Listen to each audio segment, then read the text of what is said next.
Hi Nanba Nanbis, நம்ம இன்னைக்கு பார்க்க போற வெப் சீரிஸ் நேம் மதுரை பையனும் சென்னை பொண்ணும் எபிசோட் நம்பர் 22 and 23. இங்க ஹீரோ படிக்கிறதுக்காக ஒரு பொண்ணை லவ் பண்ணனும்னு சொல்லிட்டு கூட படிக்கிற பொண்ணை காமிக்கிறா. அவங்களுமே அந்த பொண்ணை பார்த்துட்டு கல்யாண ஏற்பாடுலாம் பண்ணிடுறாங்க.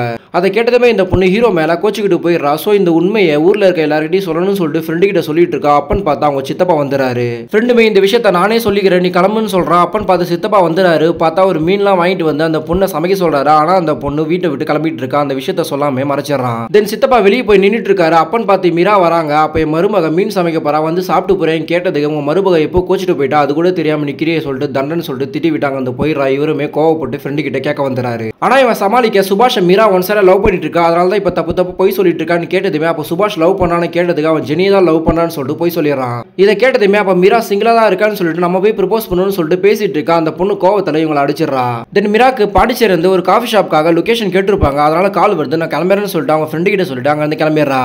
அண்ட் ஹீரோவும் ஜெனியை மீட் பண்ணி பேசுறா. ஜெனியுமே நான் அப்படி பாதிலே விட்டுட்டு போயிருக்க கூடாது சாரி சொல்றா.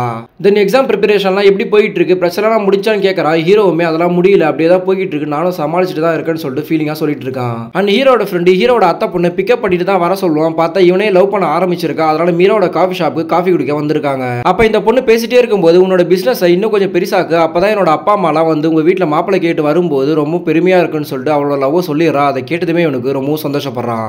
தென் இவங்க ரெண்டு பேருமே லவ் பண்ண ஆரம்பிக்கிறாங்க. சுபாஷ் வீட்டுக்கு இவங்க ரெண்டு பேருமே ஒன்னா சேர்ந்து வந்திருக்காங்க. அப்ப இந்த பொண்ணு கிட்ட என்ன பிடிக்குன்னு கேட்டுட்டே இருக்கும்போது இவன் தான் எல்லா பதிலையும் சொல்றா. அதை பார்த்துமே ஹீரோக்கே சந்தேகம் வருது. அப்ப இந்த பொண்ணு சமாளிக்க எனக்கு புக்கு வேணும்னு சொல்லிட்டு அங்க வந்து எழுந்து போயிடறா. அப்ப ஹீரோ ஃப்ரெண்டை பார்த்து என்னடா நடக்குதுன்னு கேட்கறா. அப்பதான் இவன் நாங்க ரெண்டு பேரும் லவ் பண்ற விஷயத்த சொல்றா. அதை கேட்டதுமே அவங்க அப்பா தான் ஒரு மாதிரி இருந்தாலும் நான் பாத்துக்கிறேன்னு சொல்லிட்டு நம்பிக்கை தரான். அண்டி வாணி நைட்டு சோகமா உட்காந்துட்டு இருக்கா. அதை பார்த்த மீரா ஜெனி போயிட்டான்னு சொல்லிட்டு சோகமா இருக்கான்னு கேட்கறா. இல்ல ஃப்ரெண்டு வீட்டுக்கு தான் போறான்னு சொல்லிட்டு சமாளிக்கிறா. அப்பதான் இந்த பொண்ணு ஜெனி எல்லா உண்மையும் என்கிட்ட சொல்லிட்டான்ற உண்மையை சொல்றா. தினி இவன் ஊர்ல இருந்தா படிக்க விட மாட்டாங்கன்னு சொல்லிட்டு தான் இங்க வந்து படிச்சிட்டு இருக்கா. ஆனா இங்கேயுமே மேரேஜ் சொல்லிட்டு இம்சை பண்ணிட்டு இருக்காங்கன்னு சொல்லிட்டு ரொம்ப ஃபீல் பண்ணிட்டு இருக்கா. அதை கேட்டதுமே நம்ம வாக் பண்ணிட்டே பேசுவோம்னு சொல்லிட்டு கூட்டிட்டு போறா. இங்க மீரா ஹீரோ கூட்டிட்டு பீச்சரமா வாக் போயிட்டு இருக்காங்க. அப்ப ஹீரோ கிட்ட என்னதான் பிரச்சனைன்னு கேக்குறாங்க.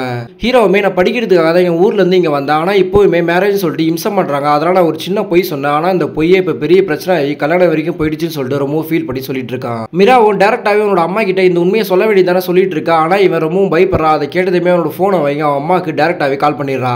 ஆனா அவங்க அம்மா கிட்ட உங்க பையனுக்கு படிக்கணும்னு ரொம்ப ஆசையா இருக்கு. ஆனா நீங்க மேரேஜ் சொன்னதால தான் அவங்க லவ் பண்ணணும்னு சொல்லிட்டு பொய் சொல்லியிருக்காங்க. அவங்க எந்த பொண்ணையும் லவ் பண்ணல படிக்கிறதுக்காக தான் பொய் சொன்னாங்கன்ற உண்மையை சொல்லிடுறா. அதை கேட்டதுமே ஹீரோ கிட்ட போனை கொடுக்க சொல்லி நீ படிக்கணும்னு சொல்லிட்டு முதலே சொல்லியிருந்தா நான் இந்த பேச்செல்லாம் எடுத்துருக்க மாட்டேன் நீ படிக்கிற வேலையை பாரு நான் இதெல்லாம் பாத்துக்கிறேன்னு சொல்லிட்டு போனை வச்சிடறாங்க. இப்போ இதை கேட்ட ஹீரோவுமே ரொம்ப சந்தோஷப்படுறா. தென் மீராவுமே எந்த ஒரு விஷயத்தையும் பேசுறாலே தீர்ந்துடும் சொல்லிட்டு ஃபீல் பண்ணி சொல்லிட்டு இருக்கா. அண்ட் ஹீரோட ஃப்ரெண்டு ஹீரோட அத்தை பொண்ணு கிட்ட வீடியோ கால் பேசிட்டு இருக்கா. அதை அவங்க சித்தப்பா பார்த்துட்டு இவங்க லவ் பண்ற விஷயத்த கண்டுபிடிச்சிடறாரு. ஆக்சுவலா அத்தை பொண்ணோட அப்பாவும் இவரும் ஒரே கிளாஸ் மட்டும் தான். சோ இந்த விஷயத்தை எப்படியே சொல்லியே ஆகணும்னு சொல்லிட்டு இவனை மிரட்ட ஆரம்பிக்கிறாரு. இவனும் ரொம்ப பயப்படுறான். இப்போ இவன் இந்த சித்தப்பாவை சமாளிக்க ஜெனி வீட்டில் ஒரு பொண்ணு இருக்கா. அவங்க மாப்பிளை பார்த்துட்டு இருக்காங்க. உங்களோட போட்டோவை தான் நான் சஜஷனா கொடுத்துருக்கேன்னு சொன்னதுமே இவன் பொண்ணு சொன்னதுமே வாயை பொழந்து நம்ப ஆரம்பிச்சிடறான். ஸோ ஹீரோ கிட்ட இந்த விஷயத்த சொல்லி ஒரு பொண்ணை எப்படியாச்சும் ரெடி பண்ணுறதுன்னு சொல்லிட்டு இருக்கா. அதை கேட்டதுமே இப்பதான் ஒரு பிரச்சனை முடிஞ்சது அப்புறம் எதுக்கு இன்னொரு பிரச்சனை சொல்லிட்டு கோவப்படுறான். ஆனா இவன் உன்னோட சித்தப்பா உனக்கு பழி வாங்கணுமா இல்லையான்னு கேட்கறான். வேணும்னு சொல்றான். அப்ப நான் சொல்ற வழி கேளுன்னு சொல்லிட்டு சொல்ல ஆரம்பிக்கிறான். அப்பதான் இவனோட மளிகை கடைக்கு 15 வருஷமா ஒரு சீரியல் ஆக்டர் வந்துட்டு இருக்காங்க. அவங்களை வச்சு நடிக்க வைப்போம் உங்க சித்தப்பாவை ஏமாத்தி இங்க இருந்து ஊரை விட்டு துரத்திலாம்னு சொல்லிட்டு ஐடியா கொடுக்குறான். அதை கேட்டதுமே ஹீரோவும் சந்தோஷப்பட்டு ஓகே சொல்லி சித்தப்பாக்கு பொண்ணு பாக்குறேன்னு சொல்லிட்டு அவங்களை கூட்டிட்டு வந்துடுறாங்க. இவரும் பொண்ணு பார்த்ததுமே தனியா பேசணும்னு சொல்லிட்டு இவங்க ரெண்டு பேரும் வெளியே அனுப்பிட்டு அந்த பொண்ணு கூட பேச ஆரம்பிக்கிறாரு. ஒரு கவிதையே பேசுறாரு. அந்த பொண்ணுமே கொஞ்சம் கொஞ்சமா கேட்டுட்டு இருக்கா. ஆனா இன்னும் 5 நிமிஷம் தான் டைம் இருக்குன்னு சொல்லிட்டு இருக்கா. இவரும் புரியாத முழிக்கிறாரு. அப்பன்னு பார்த்து இந்த பொண்ணு கத்த ஆரம்பிக்கிறா. அதை பார்த்ததுமே ரெண்டு பேரும் உள்ள ஓடி வந்துடுறாங்க. தென் இந்த பொண்ணு உங்க சித்தப்பா என்கிட்ட தப்பா நடந்துக்க ட்ரை பண்ணாருன்னு சொல்லிட்டு போய் சொல்லிடுறா. அதை கேட்டதுமே இவங்களும் பிளான் போட்ட மாதிரி அவங்க சித்தப்பாவை திட்ட ஆரம்பிச்சிடறாங்க. அண்ணி இந்த பொண்ணு எங்க பெரியப்பா ஐஜியா இருக்காரு அதனால கூட்டிட்டு வரேன்னு சொல்லிட்டு அங்க வந்து கிளம்பிடுறா. அதை கேட்டதுமே இவங்க சித்தப்பா ரொம்ப பயப்பட ஆரம்பிக்கிறாரு. தென் இவங்க ரெண்டு பேர்கிட்ட நான் ஒண்ணுமே பண்ணடா சொல்லிட்டு இருக்காரு. இருந்தாலுமே ஒரு பொண்ணு சொன்னா எல்லாமே நம்பிடுவாங்க. அதனால நீங்க ஊரை விட்டு கிளம்பின்னு சொல்லிட்டு ஐடியா கொடுக்குறாங்க.